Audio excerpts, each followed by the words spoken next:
Hello PC. I have bought a lot of records. I won't have time to show them all, and I may even have to do this in two parts. So let's get started. Let's start with a story on how to make a decision and then go against that decision. Some time back I decided to buy the Rolling Stones albums that I don't have on vinyl, decided to buy them on vinyl. And Made in the Shade was one that I decided not to buy because this is the kind of compilation that I don't listen to these days. It's the obvious hits from a short period of time. So I decided that I don't need that on vinyl. Well, two things. It was cheap and it looks to be an original pressing. But what that's supposed to be, I don't know. Very odd. Okay, the next one. Then let's take a step backwards a little bit to the record store day.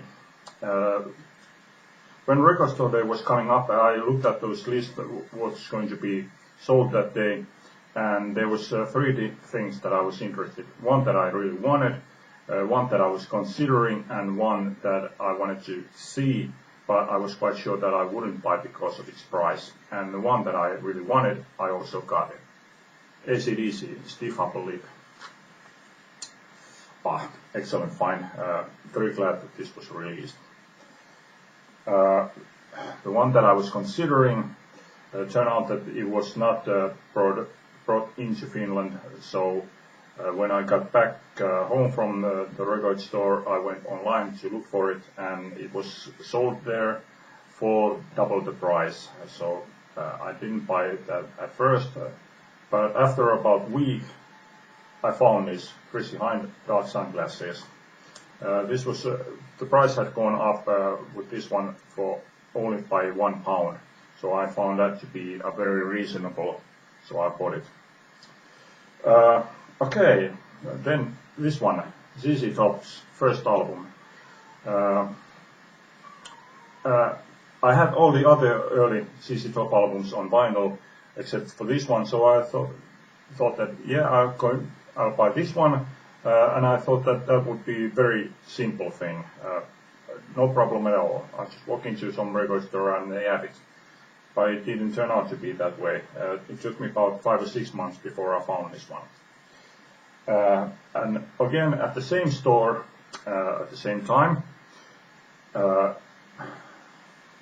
no, let's go back again. I was at a record fair a few weeks earlier, and I saw this next album being sold there for what I consider to be a ridiculous price. I thought that record is not that rare, so the price seemed ridiculous to me. And I didn't actually even really want that, because I've had it on CD since the late 80s. This is Queen, The Miracle, and this is the Queen album that I have listened to the least, along with the Queen 2. So I was at that store and I happened to notice this one there for less than a third of the price that this was going for at the record fair. So I just snapped it up, sort of like giving a finger to those guys who were asking so much for this one. And it actually was better than what I remember it to be.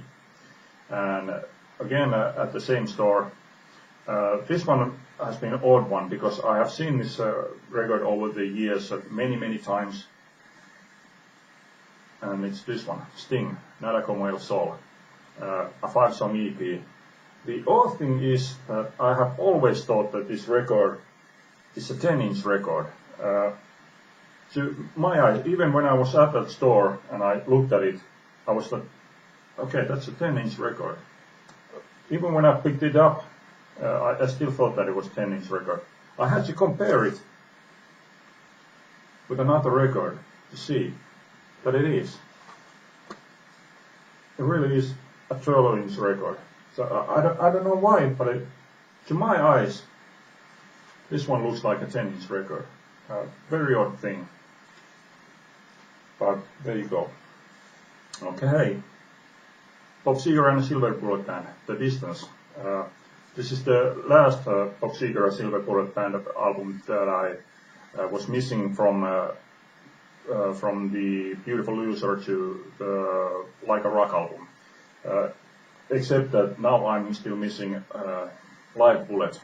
And I did have Live Bullet for a while, but I absolutely hated it because it had this very odd thing where on record 1 there is side 1 and 4, and on record 2 there are sides 2 and 3. And I absolutely hated that, so I sold it. And actually, even at the same store where I found this one, they had Live Bullet there, but it was the same thing. And I'm still going to give a couple of more chances to find that where the sides are 1, 2, 3, and 4. But if I don't find, I'm going to buy it on CD. And this next one I have seen over the decades very seldomly, and I never actually thought of buying that until just a couple of years ago. The thought came to my mind that maybe I should buy this one. Ian McLagan, Troublemaker, their keyboardist from Faces. I had suspicions as to how good this would be. That's why I hadn't bought this one, but now that I saw it, I thought that, yeah, let's give that one a chance. And I'm glad that I did. This was far better than what I expected it to be. A really good, simple, straight rock and roll album. And a classic, Ramones, It's Alive. Double live album, 28 songs, but I think the overall length of this album is something like 48 minutes. So I believe I will continue to be listening to this one on CD so that I don't have to be changing sides all of the time. But this is Ramones at their best. I mean, this is better than any of their studio albums. If you are interested in Ramones, buy this one. And if you are a fan of rock and roll music, the life is not complete until you hear DD yelling 1, 2, 3, 4. Okay, this next band has been very popular in America, but hasn't been that popular over here. I have, for a long time, I have thought about getting to know their music, but I've been very hesitant at buying that, starting with the Greatest Hits or Escape, which I believe is the one that is usually said to be their best one. But this one I came across just by a chance. Journey, their first album. I had heard one song from this one, so I knew that this was very different to what they became famous for. So I thought I would give this one a chance, and I'm glad I did. Very different from what they became famous for, but a very good album. And at the same store, I was looking for other records to buy, and I had been going through records there, thinking, what about that one, what about that one. And it came the time that I had to leave in a hurry, and I was thinking, okay, which ones did I look through? And I remembered Bob Dylan, Nashville Skyline. I grabbed it up, paid them, went home in a hurry, and next day I was looking at these records and I realized that actually this one is not a second hand. This one is brand new album. I still haven't listened to this one, even though I have had this for, I don't know, a few weeks already. I still haven't listened to this one. Obviously I've had this one on CD for many years. This next one is one that I have always known that exists, but I have actually never seen this album live myself. So when I saw this one, I quickly grabbed it up. Pete Townsend, Who Came First. This price sticker is not the price that I paid for this one. It's some old price sticker. Around, what was it, around 7 years ago when Pete Townsend solo albums were released on CD, I still didn't see these this even then. So at least to me, this one is a true rarity. Really good album, except for this Forever's No Time at All, where there's somebody else. Who was it? Mike Manini, Ernie? No, Nichols. Billy Nichols. Yeah, Billy Nichols sings that one song. I didn't like his voice, but other than that, I like this album very much. And this was a happy thing. I actually bought this album because the album that I was looking for was not at the store where I thought it would be. So I grabbed this one instead. This is Pure 413 Dream. I'm very pleased with this one because I heard a few songs from the previous album, the self-titled, the Cure album. I didn't like those. So this one was a very pleasing surprise to me. I like this one a lot. This is much closer to the style of the Wish album, Cure 413 Dream.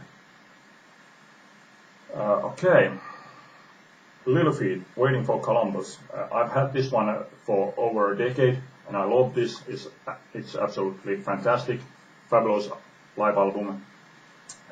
But simply because I think that, well, yeah, this one was actually recorded during Time Loves a Hero tour, and with that one, my favorite Little Feat album is Dixie Chicken. So I wanted to get a live album from Dixie Chicken tour, and some years ago when Little Feat started releasing their archive recordings, I was waiting for them to release one from Dixie Chicken tour, but they never did.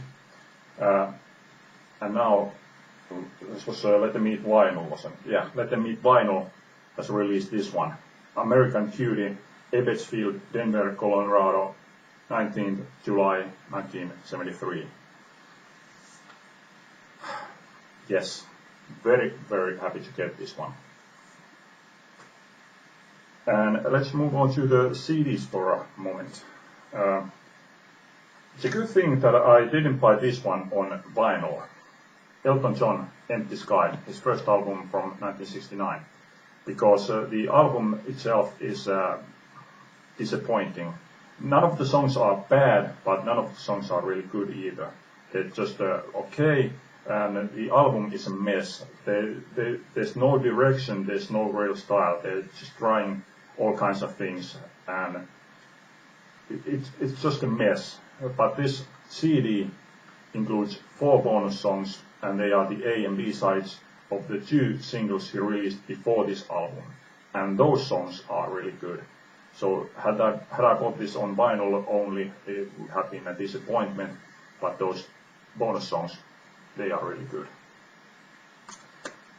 And this one, when it was released, I did notice, because I saw some advertisements for this one, but I don't think I ever actually saw this album myself, so this was a really big surprise to find this.